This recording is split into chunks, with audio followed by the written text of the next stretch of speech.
My dad called my brother his only real success. Then his company collapsed and I held the loan. Growing up, there were two versions of a child in my father's eyes. There was Trevor and there was me. Trevor got the corner bedroom, the car at 16, the standing invitation to every job site.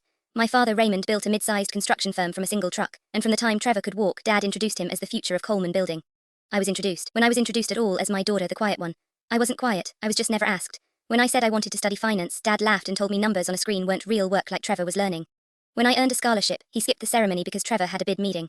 When I moved 4 states away at 22, he told the family I'd run off, while Trevor got a down payment on a house and a title that read vice president, so I stopped asking for a seat at his table. I built my own.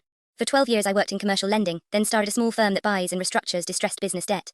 It's unglamorous work. You buy the loans nobody wants, you fix what's broken, and sometimes you own a company's future without anyone knowing your name. I was good at it. I never told my father a single detail because he never once asked what I did for a living.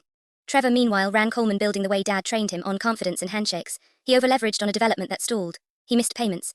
He borrowed against the equipment, then against the building, then against the family name. By the time it reached my desk, it reached it the way all these files do. As a distressed note being sold off by a regional bank at 40 cents on the dollar, I recognized the company on the first page. My hands actually stopped over the keyboard. I could have passed. Instead, I read every line, and what I found was a firm that wasn't dead, just badly run and buried in panic, so I bought the note. Quietly through the fund, the way I buy everything. 3 weeks later, my father called me for the first time in almost 2 years. His voice was smaller than I remembered. The bank sold our loan, he said, to some fund. They won't tell us who. Trevor's beside himself. I don't know who to talk to. I let a long moment pass. Send me what you have, I said. I know people in that world. He sent me everything. His whole life's work, handed across a table he'd never once offered me a chair at, not knowing the person on the other side was me. I didn't tell him, not then. I restructured the note myself. I stretched the terms, killed the penalty rate, and carved out the equipment so the crews could keep working. On paper, an anonymous fund had simply chosen to be reasonable. We met at his kitchen table a month later, the same table where he'd once called Trevor the future.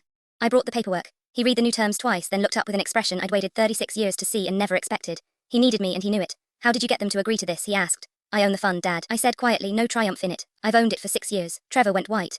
My father just stared at the pages at my name where the lender's name should be, at the daughter who'd apparently been real work all along. He started to apologize. I told him it wasn't necessary. The terms were the terms and the company would be fine. He tried 3 times over dinner to say the thing he'd never said. I let him try. I didn't rescue him from it the way I'd rescued the company, because some things a person has to sit in. I saved his business. I never once told him he owed me for it. I didn't have to.